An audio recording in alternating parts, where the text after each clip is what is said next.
নির্বাচন যত আগিয়ে আসছে, নির্বাচন কমিশনের তরফ থেকে একের পর এক নতুন বিজ্ঞপ্তি কিন্তু জারি হচ্ছে। প্রত্যেকটা বিজ্ঞপ্তির ওপর আলাদা করে ভিডিও না বানিয়ে আমি অনেকগুলি গুরুত্বপূর্ণ বিজ্ঞপ্তি একসাথে নিয়ে একটা মাত্র ভিডিওর মাধ্যমে আপনাদের কাছে পৌঁছে দেওয়ার চেষ্টা করছি। দেখুন, আজকে মূলত যে বিজ্ঞপ্তিগুলো নিয়ে আমি আলোচনা করব তার মধ্যে প্রথম যে বিজ্ঞপ্তি সেটা হচ্ছে পোস্টাল ব্যালট সম্পর্কিত একটা বিজ্ঞপ্তি, যেটা জারি করা হয়েছে 17ই এপ্রিল 2026। এবং সেখানে কি বলা হয়েছে না, অতিরিক্ত মুখ্য নির্বাচনী কর্মকর্তার তরফ থেকে জারি করা হয়েছে এবং প্রত্যেকটা জেলা নির্বাচন কর্মকর্তাকে কিন্তু অর্ডারটা দেওয়া হয়েছে। এখানে মূলত বিষয়টা আমি খুব সংক্ষিপ্তভাবে বলি যে সমস্ত টিচাররা আছেন বা অন্যান্য গভর্নমেন্ট এমপ্লয়ি যারা আছেন, যারা এই ভোটের ডিউটিতে নিযুক্ত হয়েছেন, তো তাদের যে ভোটদানের বিষয়, যারা ইডিসি দিচ্ছেন না, তাদের মূলত ভোটটা কিন্তু পোস্টাল ব্যালটের মাধ্যমে দেওয়া হচ্ছে।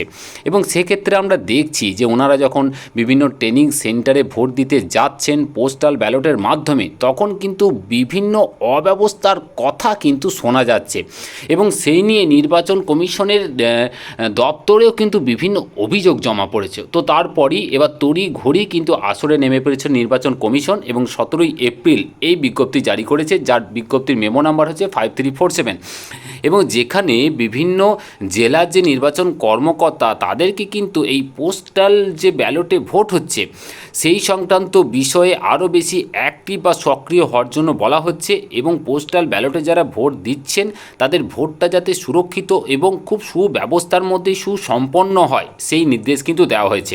দেখুন, এই নির্দেশ দেওয়ার সাথে সাথে এর যে একটা রিফ্লেকশন সেটা আমরা দেখতে পাচ্ছি এবং সেটা কিন্তু গভর্নমেন্ট অফ ওয়েস্ট বেঙ্গলের দেখুন office of the district magistrate and collector পূর্ব বর্ধমানের তরফ থেকে কিন্তু একটা বিজ্ঞপ্তি দেওয়া হয়েছে এবং যেখানে বলা হচ্ছে যে বিভিন্ন এসডিও অফিসেও কিন্তু এই পোস্টাল ব্যালটের মাধ্যমে ভোট দেওয়ার একটা কিন্তু ব্যবস্থা করা হয়েছে।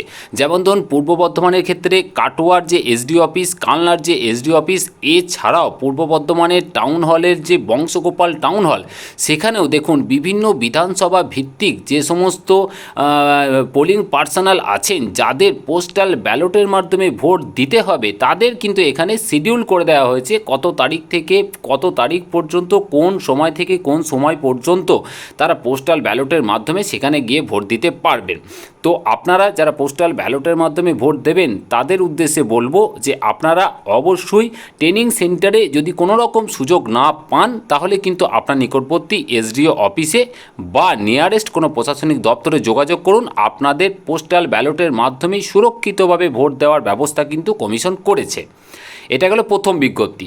দেখুন, দ্বিতীয় আরেকটা গুরুত্বপূর্ণ বিজ্ঞপ্তি আমি এখন তুলে ধরছি, সেটা হচ্ছে ডিক্লারেশন বাই প্রিজাইডিং অফিসার। এখানে কিন্তু নির্বাচন কমিশনের তরফ থেকে একটা প্রিজাইডিং অফিসারের জন্য একটা সেলফ ডিক্লারেশন একটা জারি করা হয়েছে, যেটাকে এক কথায় খুব সহজ ভাষায় বললে আমরা মুচলেখা বলতে পারি। এবং যেখানে আপনার প্রিজাইডিং অফিসারকে একটা স্বীকারোক্তি দিতে হচ্ছে যে হ্যাঁ, আমার নাম এই, আমি এই বুথে এই অ্যাসেম্বলি কনস্টিটিউন্সির আন্ডারে কিন্তু আমি ভোটের ডিউটিতে অ্যাসাইন হয়েছি এবং আমি নির্বাচন কমিশনের দেওয়া সমস্ত নির্দেশ কঠোরভাবে এবং কঠিনভাবে কিন্তু পালন করছি। তো এই সংক্রান্ত বিষয়ে সমস্ত প্রিজাইডিং অফিসারকে কিন্তু একটা মুচলেখা দিতে হবে। তো এটা অবশ্যই সমস্ত প্রিজাইডিং অফিসার থেকে শুরু করে বিভিন্ন পোলিং পার্সোনাল যারা ভোটের ডিউটিতে নিযুক্ত হয়েছেন বা ভোট করাতে যাবেন তাদের জন্য ভীষণ একটা গুরুত্বপূর্ণ বিজ্ঞপ্তি। দেখুন, তারপরে আরেকটা বিজ্ঞপ্তি আমি দেখাবো যেটা কিন্তু একদম সম্পূর্ণভাবে সেক্টর অফিসারের জন্য। তাদেরকে কিন্তু এবার নিজেদের দায়িত্ব সম্পর্কে সচেতন করে দেওয়া হয়েছে। বিভিন্ন সেক্টর অফিসার যারা আছেন তাদের কি দায়িত্ব কি করতে হবে এখানে কিন্তু একদম স্পষ্ট নির্দেশিকা দেওয়া হয়েছে নির্বাচন কমিশনের তরফ থেকে এবং গাফিলতিতে যে শাস্তি হতে পারে সেটাও কিন্তু উল্লেখ করা হয়েছে। দেখুন, সেক্টর অফিসারের উদ্দেশ্যে যে নির্দেশগুলি দেওয়া হয়েছে মূলত 1 নম্বর পয়েন্টে সেখানে নিরপেক্ষতা বজায় রাখার কথা বলা হয়েছে। 2 নম্বর পয়েন্টে পোলিং স্টেশনের যে ইনভিজিলেশনের ব্যাপারটা কিন্তু এখানে উল্লেখ করা হয়েছে। 3 নম্বর ক্ষেত্রে বুথের হেফাজতের ব্যাপারটাও কিন্তু উল্লেখ করা হয়েছে। আপনাদের কাছে রিকোয়েস্ট, আপনারা এটাকে ডাউনলোড করে নিতে পারেন, আমি ডেসক্রিপশন বক্সে এর পিডিএফের লিঙ্ক কিন্তু দিয়ে দেবো। তাহলে আপনারা এটা কিন্তু ভালো করে বসে ঠান্ডা মাথায় পড়ে বুঝে নিতে পারবেন। আমি অত প্রত্যেকটা পয়েন্ট কিন্তু ব্যাখ্যা করছি না, তাহলে ভিডিওটা কিন্তু খুব দীর্ঘ হয়ে যাবে। দেখুন, তারপরে দেখুন 4 নম্বরে সুযোগ সুবিধা বলেছে। সুযোগ সুবিধা বলতে এখানে এই যে পোলিং স্টেশনে পর্যাপ্ত পরিমাণে যাতে খাবার, জল এবং ব্যবহারযোগ্য টয়লেট ও বাথরুমের ব্যবস্থা থাকে সেটা কিন্তু এবার সেক্টর অফিসারকে কিন্তু দায়িত্ব নিয়ে দেখাশোনা করতে হবে এবং পোলিং অফিসাররা যেন ব্যক্তিগত প্রয়োজনে কোনো স্থানীয় ব্যক্তি বা ক্লাবের উপর নির্ভর না হয়ে পড়েন সেই ধরনের গাফিলতির জন্য কিন্তু এবার সেক্টর অফিসারকে দায়ী করা হবে। মানে এক কথায় পোলিং অফিসার যারা ভোট করাতে যাবেন তো তাদের কোনো রকম সমস্যা হলে সেক্টর অফিসারকে কিন্তু খুব গুরুত্ব দিয়ে বিষয়টাকে দেখতে হবে। দেখুন তারই পাশাপাশি নিরাপত্তা বেষ্টনী যে সমস্ত পোলিং স্টেশনে সীমানার প্রাচীর নেই তো সেখানে কিন্তু সিএপিএফের জওয়ানদের মোতায়েন করার জন্য বলা হচ্ছে এবং খুব সুন্দরভাবে একটা বাঁশের বেড়া দেওয়ার পরামর্শ দেওয়া হচ্ছে। দেখুন তারই পাশাপাশি দেখুন যোগাযোগের তালিকা মানে প্রত্যেকটা রিটার্নিং অফিসার থেকে প্রিজাইডিং অফিসার প্রত্যেকের সাথে যাতে ঠিকঠাক কমিউনিকেশন থাকে তার জন্য বলা হচ্ছে। এবং 8 নম্বরে দেখুন একটা এলএমবি হবে বা শেষ মুহূর্তের ব্রিফিং হবে যেটা P-1 ডে মানে ভোটের আগের দিন যখন ডিসিআরসিতে গিয়ে সমস্ত পোলিং পার্সোনালরা একসাথে সমবেতভাবে সমস্ত ম্যাটেরিয়ালস কালেক্ট করবেন তো সেই দিনে প্রয়োজন হলে কিন্তু একটা বিশেষ প্রশিক্ষণ বা এলএমবির কথা কিন্তু বলা হচ্ছে 20 থেকে 30 মিনিটের জন্য এবং এটাকেও কিন্তু মোটামুটি নিশ্চিতকরণের জন্য বলা হচ্ছে।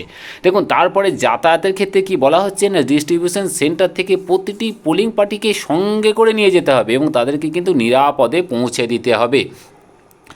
এছাড়া প্রতিটি পোলিং পার্টি যাতে সময় মতো খাবার ও জল পৌঁছে যায় সেই দায়িত্বও কিন্তু এবার সেক্টর অফিসারকে ভালোভাবে পালন করতে হবে।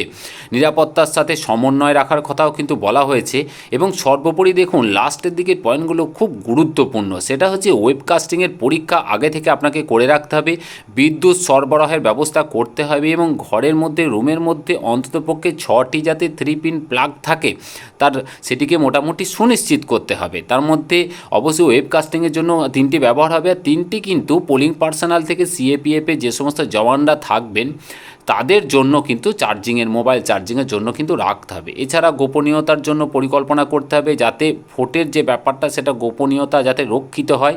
তার সাথে জরুরি প্রতিক্রিয়া দেখুন এটা খুব ইম্পর্টেন্ট, এখানে কি বলছে না ভোটের দিন কোনো রকম সমস্যার খবর পেলে 15 মিনিটের মধ্যে কিন্তু অ্যাকশন নিতে হবে সেক্টর অফিসারকে। প্রিজাইডিং অফিসার এবং সিএপিএফের সাথে কথা বলে তথ্য সংগ্রহ করতে হবে এবং অবিলম্বে রিটার্নিং অফিসারকে কিন্তু জানাতে হবে। কোনো অবহেলা যদি হয় তাহলে কিন্তু অবশ্যই শাস্তিমূলক ব্যবস্থা কিন্তু নিতে হবে।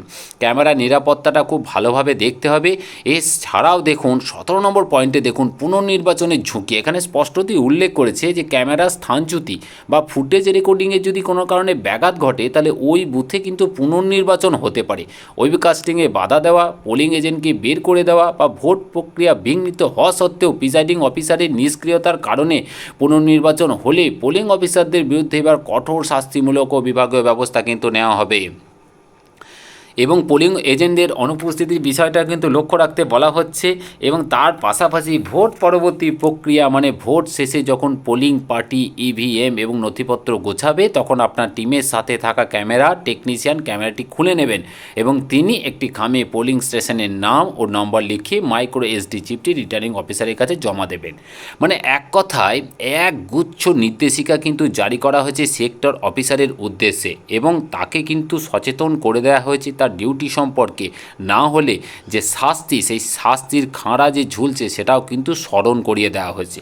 তো আমি আপনাদের সাথে একের পর এক 3টি গুরুত্বপূর্ণ বিজ্ঞপ্তি 3টি প্রেক্ষাপট থেকে কিন্তু তুলে ধরার চেষ্টা করলাম। আপনারা আশা করি খুব ভালো করে শুনেছেন এবং দেখেছেন এবং আপনাদের বলবো বিষয়গুলি সম্পর্কে কিন্তু সজাগ হয়ে যান, কারণ এবারের নির্বাচন কিন্তু অন্যবারের থেকে অনেকটাই আলাদা। আপনারা যারা এই সমস্ত বিজ্ঞপ্তি একদম সরাসরি ডাউনলোড করতে চান তাদের উদ্দেশ্যে বলবো একদম ডেসক্রিপশন বক্স থেকে এই টোটাল 3টে বিজ্ঞপ্তির পিডিএফ একসাথে ডাউনলোড করে নিতে পারেন। এছাড়াও কমেন্ট বক্সেও কিন্তু লিঙ্ক পেয়ে যাবেন।